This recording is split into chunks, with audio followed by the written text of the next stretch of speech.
Hello and welcome to another episode of Relationship and Marriage, aka Rema.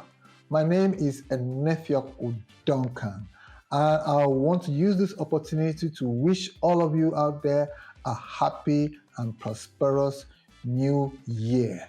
I want to thank everybody out there that wished me happy anniversary on our wedding anniversary. That was the last episode we had together over here.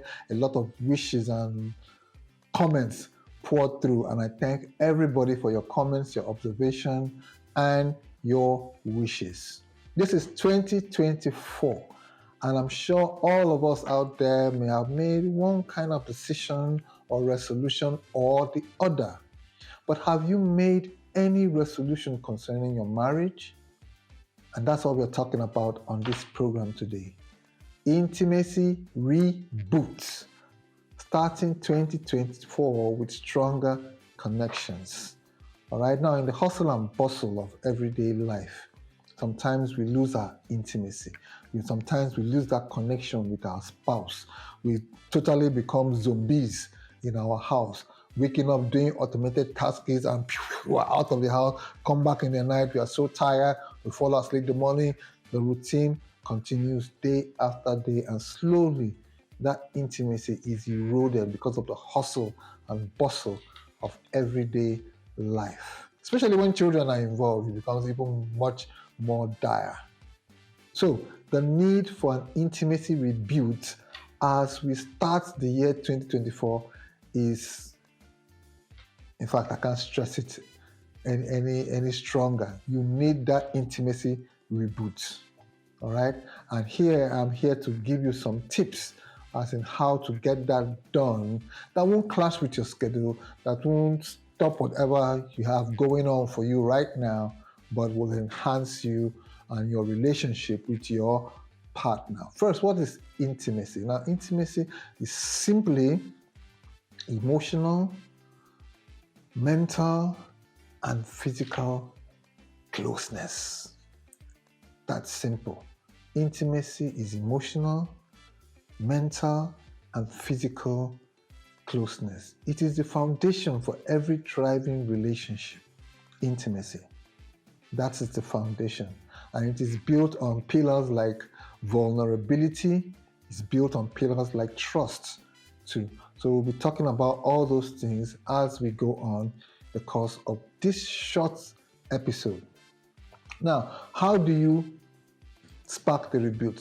Number one, top of the list is communication. Communication is key. All right?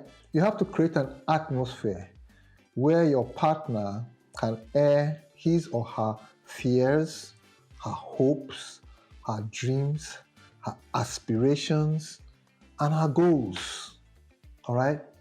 The atmosphere has to be rancor-free, judgmental-free. It has to be a space where she feels comfortable or he feels comfortable bearing his mind, bearing his soul out. All right? That is the kind of atmosphere you must create. And you must be actively engaged in the conversation, not passively engaged in the conversation. All right? The communication, both partners must be active in it. One cannot be active and the other one passive. It cancels it out. Both of you have to be active. Like my wife said the other day, I have a communication problem. Most of the time when she's talking, I'm pressing my phone or doing some other things. I'm sorry, I've repented. I have repented this year.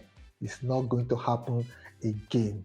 But you need to be actively involved in the communication process. Second, you have to set aside quality time. I know we are all busy human beings, but you still have to set aside quality times. Times when the children will not be around, times when gadgets will not be around. Yes, because gadgets are a serious source of distraction. You can't rule that out. So get gadgets out of the way, get the children out of the way, and have quality time, you and your spouse. Depending on your neighborhood, you can take a stroll out together, take a walk, sit down somewhere.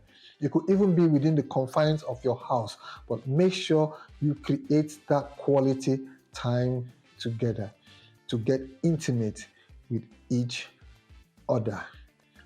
Also, like I was saying, be vulnerable in your communications. Be vulnerable in your conversations. All right? Don't say, I can't tell him everything about me. If I tell him everything about me, he will use it and use it against me, or she will use it against me. That is the fear, and it is well understood. But the truth is that if you are open and vulnerable with the other person, you tend to trust the person more because you've opened up to the other person, and the other person doesn't take that information lightly because he or she knows that at this point you are being vulnerable. At this point, you have put your life, your emotions into my hands. All right? So we need to be vulnerable. Once vulnerability is on the table, intimacy is a sure thing to happen. Also, don't lose sight of romance. If you don't know your partner's love language, please go and do some research. Find out your partner's love language and speak to your partner in that language. It could be quality time, it could be words of affection, it could be gifts, it could be acts of service. Whatever love language your spouse has, discover it and speak that language more than any other language. There is nothing that will bring joy to you than to see that spark light up once again in your partner's eyes once you do that act of service, or you give her that gift, or you give her those words of affirmation that she really wants to hear. Do it and spark your intimacy, rebuild your intimacy for 2024.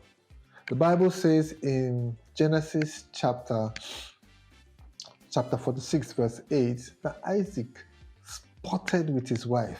Abimelech opened the window and saw two of them sporting, playing outside. They were rebooting their intimacy.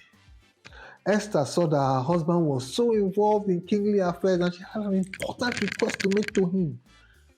She didn't just go and blot out the request. She first had to go and reignite the intimacy that was lost. What is it, Esther? Oh, I just want you to come and eat with me, have dinner with me. Prepare a sumptuous dinner. He came. Oh, Esther, this is wonderful. What do you want? No, just come tomorrow.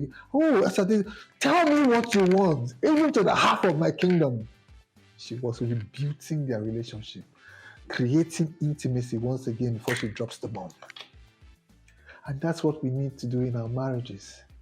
We need to reinvent that intimacy that brought us together in the first place.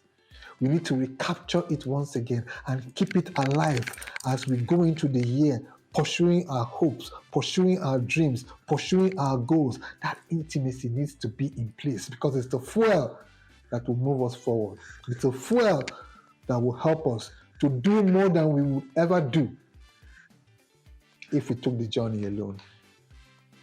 I hope you've learned something today.